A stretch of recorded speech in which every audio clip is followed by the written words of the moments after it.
নমস্কার সকলকে। আমি পায়েল। আমার নতুন একটা ভিডিওতে তোমাদের সকলকে স্বাগত জানাই। অনেক, অনেক শুভেচ্ছা, ভালোবাসা, অভিনন্দন। তোমাদের ইন্টারভিউ প্রিপারেশন কেমন চলছে? আমাকে জানিও। প্রাইমারি ইন্টারভিউকে সামনে রেখে যে নতুন সিরিজটা আমি শুরু করেছি, আজকে সেখানে আমরা পড়ব অপারেশন ব্ল্যাকবোর্ড। তো চলো শুরু করি। এই অপারেশন ব্ল্যাকবোর্ড, অপারেশন কথার অর্থ কি? হচ্ছে কোনো কিছুর উপর গুরুত্ব বোঝানোর জন্য।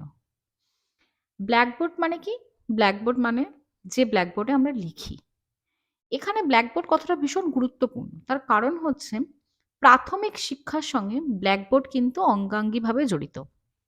তার কারণ আমরা যারা প্রাথমিক শিক্ষক রয়েছি, তোমরা বা আপনারা যারা আগামী দিনে প্রাথমিক শিক্ষক হবে, তাদের ক্ষেত্রে বোর্ড ওয়ার্কটা কিন্তু ভীষণ গুরুত্বপূর্ণ একটা বিষয়। প্রাইমারি রিলেটেড বা প্রাইমারি লেভেলে ক্লাস করাতে গেলে আমাদেরকে বোর্ড ওয়ার্ক করাতেই হয়। কারণ আমরা যেটা বলছি সবসময় তারা বুঝতে পারে না। আমরা যদি বোর্ডে সেটাকে লিখে দিই, তাহলে তাদের বিষয়টা কনসেপ্টটা ক্লিয়ার হয়। ব্ল্যাকবোর্ড কথাটা এখানে প্রতীক হিসেবে ব্যবহার করা হয়েছে কার? প্রাথমিক শিক্ষার। সেই কারণের জন্য এই অপারেশন ব্ল্যাকবোর্ড টপিকটা ইন্টারভিউর জন্য ভীষণ গুরুত্বপূর্ণ একটা টপিক। এবার আমরা অপারেশন ব্ল্যাকবোর্ডের ইতিহাসটা জেনে নিই। 1947 সালে আমাদের দেশ স্বাধীনতা লাভ করে এবং এই দেশ স্বাধীনতা লাভ করার পর আমাদের শিক্ষা ব্যবস্থাকে ঢেলে সাজানোর জন্য কতগুলো শিক্ষা কমিশন গঠিত হয়। আগে প্রথমে আমরা এই শিক্ষা কমিশনগুলো দেখে নিই। 1948 সালে প্রথম শিক্ষা কমিশন আসে, রাধাকৃষ্ণান।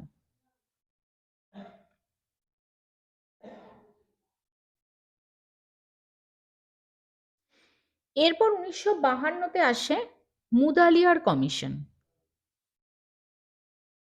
মুদালিয়ার কমিশন 1964-তে আসে কোঠারি কমিশন এবং এই কোঠারি কমিশনকেই জাতীয় শিক্ষা কমিশন বলা হয়।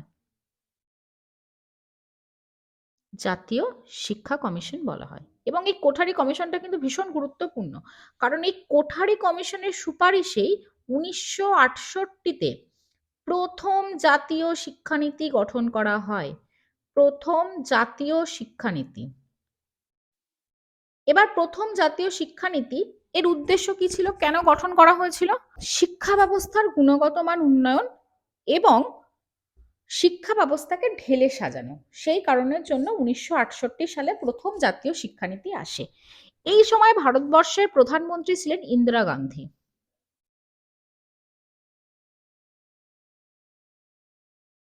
তাহলে প্রথম জাতীয় শিক্ষানীতি কোন কমিশনের সুপারিশে গঠিত হয়েছিল? কোঠারি কমিশন। 1986 সালে দ্বিতীয় শিক্ষানীতি, এই দ্বিতীয় শিক্ষানীতি যেটা গঠন হয়েছিল সেই সময় ভারতবর্ষের প্রধানমন্ত্রী ছিলেন রাজীব গান্ধী মহাশয়। এই দ্বিতীয় শিক্ষানীতিটা আমাদের জন্য ভীষণ গুরুত্বপূর্ণ, কারণ এই দ্বিতীয় শিক্ষানীতিকেই বাস্তবে রূপ দেওয়ার জন্য অপারেশন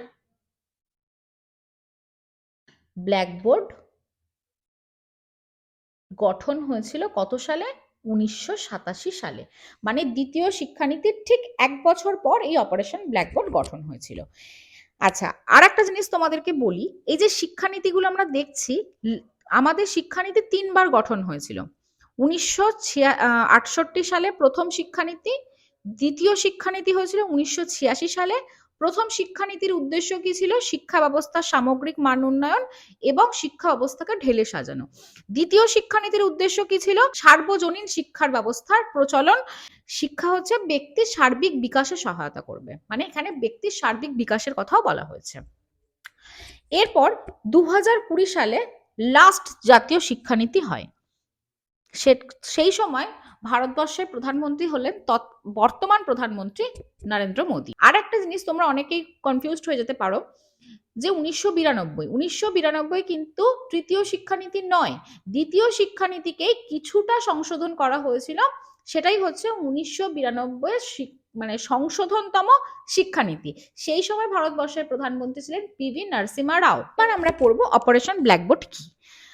অপারেশন ব্ল্যাকবোর্ড হচ্ছে এই যে 1986 সালের দ্বিতীয় যে শিক্ষানীতি ছিল সেটাকে বাস্তবে রূপ দেওয়া এবং শিক্ষা ব্যবস্থার মান উন্নয়ন, শিক্ষা ব্যবস্থা তথা প্রাথমিক শিক্ষা ব্যবস্থার উপর বিশেষ গুরুত্বটা দিয়েছিল এবং প্রাথমিক শিক্ষা ব্যবস্থার যে গুণগত মান উন্নয়ন, প্রাথমিক স্তরের যে উন্নতি সাধন, মানে প্রাথমিক শিক্ষা ব্যবস্থার উন্নতি সাধনই ছিল এই অপারেশন ব্ল্যাকবোর্ডের মেন মোটো। তার কারণই হচ্ছে, আমি প্রথমেই তোমাদেরকে স্টার্টিংয়েই বললাম যে ব্ল্যাকবোর্ড কথাটা কিন্তু প্রাথমিক শিক্ষার এবার আমরা দেখে নিই যে অপারেশন ব্ল্যাকবোর্ডের উদ্দেশ্য কি ছিল। যেটা আমি প্রথমেই বললাম যে অপারেশন ব্ল্যাকবোর্ডের উদ্দেশ্য ছিল প্রাথমিক স্তরে শিক্ষার মান উন্নয়ন। এবার আমরা অপারেশন ব্ল্যাকবোর্ডের মাধ্যমে কি কি করা হয়েছিল সেটা আমরা এক ঝলক দেখে নিই। চলো, শিক্ষা ব্যবস্থার ক্ষেত্রে কতগুলো জিনিস শিক্ষার উপকরণ হিসেবে কাজ করে। যারা শিক্ষক রয়েছি বা যারা আগামী দিনে শিক্ষক হব, তারা যদি সঠিকভাবে শিক্ষা দিতে চায় সেখানে কি কি দরকার? বিদ্যালয় ভবন দরকার, একটা সঠিক উপকরণ দরকার, সেখানে শৌচাগারের ব্যবস্থা আছে নাকি, পানীয় জলের ব্যবস্থা আছে নাকি, সেই রকম কতগুলো জিনিসকে কিন্তু আমাদের দেখতে হয়, সেগুলো শিক্ষার উপকরণ হিসেবে কাজ করে। তো এখানে কিছু উপকরণের পরিবর্তন আনা হয়েছিল। কি কি? প্রথমেই হয় বিদ্যালয় ভবন। এই সময় বলা হয় যে ন্যূনতম 2টি কক্ষ থাকতেই হবে এবং এই যে 2টো কক্ষ যেটা থাকবে সেটা যে কোনো আবহাওয়া যেন পড়াশোনার উপযোগী হয়। মানে আমরা যেন শীতেও পড়াতে পারি, আমরা বর্ষা এলেও পড়াতে পারি। তার মানে কি, একটা ছাদ থাকবে, তার যে কোনো আবহাওয়ায় পড়ার মতো 2টো কক্ষ থাকতে হবে।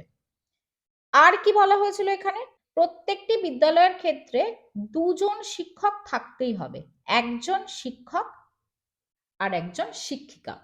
ছিল প্রত্যেকটা স্কুলের ক্ষেত্রে পানীয় জলের ব্যবস্থা থাকবে। পানীয় জল হতে পারে, শৌচাগারের জল হতে পারে, মানে জলের ব্যবস্থা থাকবে। শিক্ষার যে উপকরণ, মানে যেটাকে আমরা টিএলএম বলি, এই টিএলএম এর পর্যাপ্ত ব্যবস্থা থাকতে হবে এবং সেটা টিএলএমটা কারা প্রোভাইড করবে?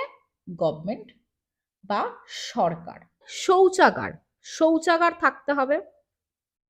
স্কুলের একটা মাঠ অবশ্যই প্রয়োজন, তার কারণ আমরা বারবার বলছি যে 1986 সালে যে জাতীয় শিক্ষানীতি, সেখানে কিন্তু ব্যক্তির সার্বিক বিকাশের কথা বলা হয়েছে। তার মানে শুধু কিন্তু পড়াশোনা করলে হবে না, আমাদের সার্বিক বিকাশের প্রয়োজন এবং এই সার্বিক বিকাশের জন্য আমাদের একটা মাঠ খুব প্রয়োজন।